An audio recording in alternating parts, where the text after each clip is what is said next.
حالانکہ ایسا نہیں تھا. مجھ میں ہمت ہی نہیں تھی کہ میں تم سب کو سچ بتا پاتی. میں نے سچ چھپانے کی آخری حد تک کوشش کی، لیکن کچھ دنوں سے مجھے اپنا آپ غلیظ محسوس ہو رہا تھا. میرا ضمیر مجھے کچوکے لگاتا تھا. بلی میں نے ایک نہیں تین زندگیاں برباد کی. میں معافی کی طلبکار ہوں اور یہ بھی جانتی کہ معافی نہیں ملے گی. بس اتنا کہوں گی، مینے سے معافی مانگتے اپنا گھر آباد کرو. شاید تم دونوں کو خوش دیکھتے میرا بوجھ کم ہو سکے، اور اگر رحم دل میں سمٹ آئے تو مجھے معاف کر دینا. میں تاعمر تمہاری احسان مند رہوں گی. بھائی اور بابی کو سچ بتا کر آ رہی ہوں. ان کا دل وسیع ہے. مجھے گناہگار عورت کو معاف کرتے سینے سے لگا لیا. تم سے بھی یہی امید ہے ولی. تم بھی اپنی پھپھو کو معاف کر دینا. اب جاؤ، دیری مت کرو. اپنی محبت کو واپس حاصل کر لو. اپنی جگہ سے اٹھتے وہ ہاتھ جوڑتے بھیگی آواز میں کہتی کمرے سے نکلتی چلی گئی تھی.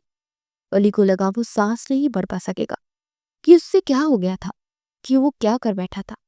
سماعتوں میں مینے کے لفظوں کی بازگشت گونجی. ولی ایک جھٹکے سے اٹھ کر بیٹھا. اسے خود سے دور نہیں جانے دے سکتا تھا. وہ بجلی کی تیزی سے کمرے سے نکلا تھا. منزل یزدانی مینشن تھا. یزدانی مینشن میں اس وقت محض خاموشی کا راج تھا. سفیان صاحب بے تاثر چہرہ لیے ولی کی جانب دیکھ رہے تھے، جو شکست خوردہ وجود لیے ان سے معافی کا طلبکار تھا، جبکہ اس کی نگاہیں مینے کی متلاشی تھی. جس کی تلاش تم یہاں تک آئے ہو نا، تمہاری جانب سے ملے جانے والے زخموں کی تاب نہ لاتے. تم سے بہت دور جا چکے ہیں ولی افروز ولی. ہم نے تمہیں معاف کر دی ہے. ان میں کوئی رنجش نہیں، بس ایک شکوہ ہے کہ مینے ان سب کی حقدار نہ تھی. سفیان صاحب کا لہجہ اختتام میں تعصب بھرا تھا. ولی لب بھیج جاؤ. سرخ نگاہوں میں ٹھہرے آنسو کسی بھی وقت بہتے اس کے ٹوٹے ضبط کا پتہ دے سکتے تھے. وہ بامشکل آنسو کو پیتے انہیں بہنے سے روک رہا تھا، تو آخر وہ اپنا ہجر سونپ گئی تھی. 5 سال پہلے جو اس نے کیا آج وہ مینے نے کر دکھایا تھا. میں اسے ڈھونڈوں گا. ولی نے جھکا سر اٹھائے سفیان صاحب کی جانب دیکھے. مضبوطی سے کہا، ڈھونڈ لاؤ. تم دونوں خوشیوں کے مستحق ہو. ماضی کو بھولتے نئی شروعات کرنے کے لیے محض پشمانی اور ایک معافی کی ضرورت ہے. ان دونوں چیزوں سے کام بن جائے گا. سفیان صاحب اس تک آتے اس کے کندھوں پر ہاتھ رکھتے انسانیت سے بولے. وہ پشیمان تھا، معافی کا طلبگار تھا، اور جب وہ رب اپنے بندے کی ہر غلطی معاف کرتے، اسے موقع پر موقع فراہم کرتا ہے، تو پھر ادنا سے انسان کیوں تمام عمر کی خفگی اور ناراضگی دکھاتے پشمان شخص کی زندگی دوبھر کرتے. جو پشمان ہے اسے معاف کرو اور آگے بڑھو. یہی زندگی کا اصول ہے. ولی تشکر بری نگاہ ان پر ڈالے داخلی دروازے کی جانب پڑا. اب وہ در در اپنے یار کی تلاش میں بھٹکنے والا تھا، اور یقیناً یہ سفر بہت آزمائش ساتھ لانے والا تھا. بورڈ میں کھڑی اپنی گاڑی میں بیٹھتی ہوں سیٹ کی پشت سے ٹیک لگا گیا. چپکے سے 2 آنسو ٹوٹ کر بالوں میں جذب ہوئے. پچھتاوے کی ناک ڈسنے لگے، جن کا زہر رگ رگ میں اترتے پورے وجود میں سرایت کر رہا تھا. اگر تمہارا ارادہ نہیں ولی افروز ولی گھر جانے کا تو مجھے بتا دو، میں اتر جاتی ہوں گاڑی تھے. یکدم ترک آواز کان گاڑی میں گونجی. وہ جھٹکا کھڑ کر آنکھیں کھولے.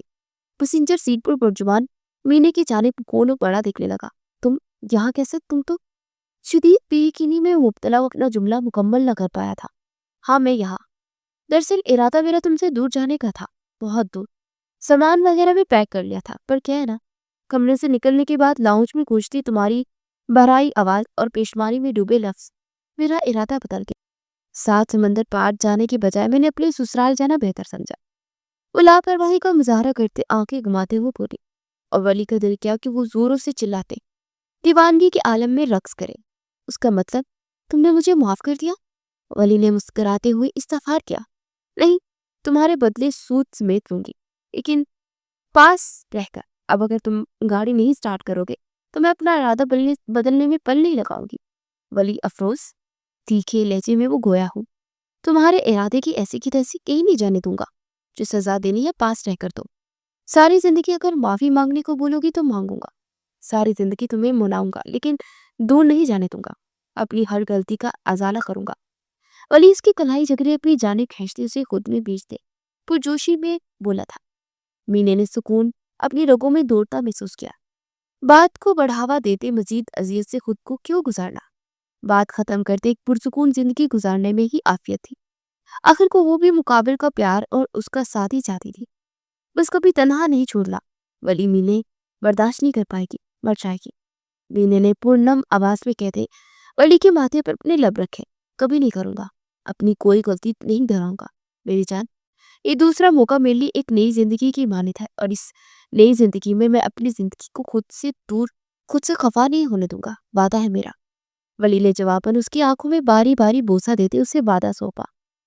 ایک دردناک سفر ختم ہوا تو ایک ایسا سفر شروع ہوا جہاں خوشیوں کے ساتھ آزمائشیں بھی تھی۔ بس فرق اتنا تھا، آنے والی ہر آزمائش کا سامنا وہ دونوں مل کر کرنے والے تھے۔ اس نئے سفر کے آغاز میں سب سے پہلے سزا اس شخص کو ملنے والی تھی جس نے ان سب کی زندگی میں طغیانی برپا کی تھی، ولی افروز ملک۔ مرزا بیگ کو جلد اس کے کیے کی سزا دینے کا ارادہ رکھتا تھا۔